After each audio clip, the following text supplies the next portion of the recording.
When my brother Kyle called me pathetic, it wasn't out of anger, it was out of pride. He'd just gotten promoted, bought a shiny new car, and suddenly decided he was the family's golden child. Me? I was the disappointment. A freelance developer still trying to build a stable income, living in a modest apartment that he liked to call temporary housing. Thanksgiving had always been a big deal in our family. Mom cooked for days. Dad played old jazz records. And everyone tried to pretend we were a normal, happy bunch. But this year, when I called to ask what time I should come by, Kyle answered instead of Mom. "You don't need to show up this year," he said casually. "Mom's got enough to worry about. We're keeping it small. Family only." I laughed, thinking he was joking. "Kyle, I am family." He sighed like I was a burden. "You know what I mean. People who've actually made something of themselves. Don't make it weird."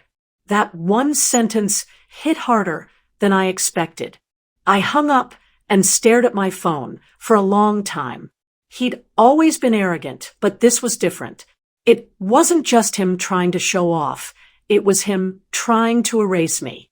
When Mom found out I wasn't coming, she sent a half-hearted text. "Maybe next year. Honey, Kyle's just stressed." But I saw her Instagram story the next day. The table was full, everyone laughing, except there was an empty chair where I used to sit. I could have ignored it. I could have let it go, like I always did. But that night, when I remembered something, that the lease on Kyle's downtown apartment was under my name because he couldn't qualify on his own last year, I smiled for the first time in days. Pathetic? Maybe, but not powerless. 2 days after Thanksgiving, Kyle's call came in at 7 a.m. His voice was sharp, all ego stripped away. "Dude, what the hell happened?" "My landlord says the rent wasn't paid. He's threatening eviction." I leaned back, half smiling. "Yeah, that's right. I took my name off the lease last week." "What? You can't just..." I cut him off. "Since I was the one guaranteeing your lease, remember? You said I was pathetic, not family. I figured you wouldn't want to live off a loser's help anymore." He went silent for a few seconds. Then the shouting started. "This is childish. You're screwing with my life." I laughed quietly. "Kyle, you've been screwing with mine for years. You just never noticed because I never fought back." He hung up. An hour later, Mom called, angry, emotional, the usual mix. "What did you do to your brother? He's panicking. He said you're sabotaging him." I stopped paying for his lifestyle. I said plainly, "The same one you all mocked me for supporting with my useless job." Mom didn't know how to respond. I could hear her trying to twist it back, to make me the bad guy. But the truth was simple. I'd been bailing Kyle out for years. His down payment, his credit mess, even his car insurance had my name tied to it. I just never told anyone. For the next few days, the family group chat turned into chaos. My aunts called me selfish. My dad sent one-word texts like disappointed. But none of them ever asked the one question that mattered. Why was I doing all this for him in the first place? By the end of the week, Kyle's new car was parked in front of my building, the same car he used to mock me from. He came upstairs, eyes red, voice shaking. "I need a place to crash, just for a few days." I looked at him for a long moment before opening the door wider. "Sure," I said calmly, "but you're washing dishes, doing laundry, and paying rent, like family." He nodded, too defeated to argue. Watching him unpack on my couch, I realized something. Revenge didn't always come through shouting or payback. Sometimes it came from quietly reclaiming the respect you gave too freely. For the first week, Kyle barely spoke. He spent most of his time on the couch, scrolling through his phone, pretending not to notice me.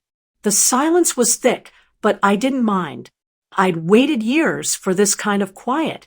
Every morning before work, I left him a note. Take out the trash, clean the dishes, mopped the floor. He did everything without complaint. The arrogance that used to hang off every word had disappeared. One evening, I came home to find him cooking dinner. The smell of garlic and steak filled the apartment. "You actually cooked?" I asked. He shrugged. "It's the least I could do." We sat down. He didn't look at me for a while. Then, without warning, he said, "You were right." I raised an eyebrow. "About what?" "About everything. I treated you like trash because I couldn't handle seeing you succeed. You worked hard. I just talked big. Mom and Dad always compared us, and I played along because it made me feel better." He stopped and stared at his plate. "When you cut me off, it hit me. I wasn't mad at you.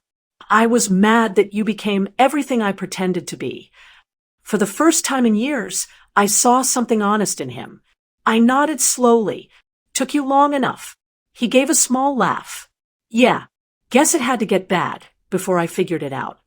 Days turned into weeks. Kyle started looking for jobs, sending out applications, even helping neighbors with small repairs. It wasn't much, but it was effort, and I respected that. Then one Sunday morning, Mom showed up at my door. No call, no text, just her, standing there with that same judgmental look. "So this is where you've been hiding?" she said. "Not hiding," I replied. "Just living my life." She brushed past me and froze when she saw Kyle in the kitchen. "Oh, thank God. We've been worried sick." Kyle's voice was flat. "You didn't sound too worried when you told me not to come for Thanksgiving." Mom ignored him, turning to me. "You're punishing your brother, making him stay here like some tenant. This isn't how family treats each other." That made me laugh. "Family? You mean the same family that let me pay for his rent, car, and debts without a single word of thanks?" Her lips tightened. She wasn't used to being called out. "You've changed," she said coldly. "Good," I replied. "I should have done it sooner." The words hung in the air like smoke. For a moment, she looked like she might yell, but instead, she softened. "We just wanted both of you to succeed," she said quietly. "Maybe we went about it wrong." Kyle stepped forward. "You did, Mom. But so did I. I took advantage of him." Her eyes glistened. "Can we fix this?" I took a breath. "We can try, but no more pretending." From that day, things shifted. Slowly, awkwardly, but they shifted.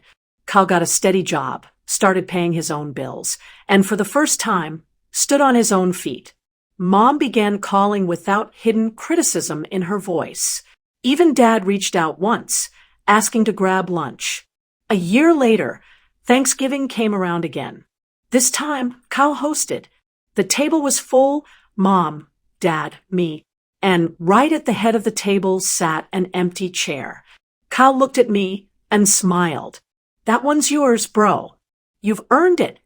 I sat down, and for the first time in a long time, I didn't feel like the quiet one in the family. I felt seen.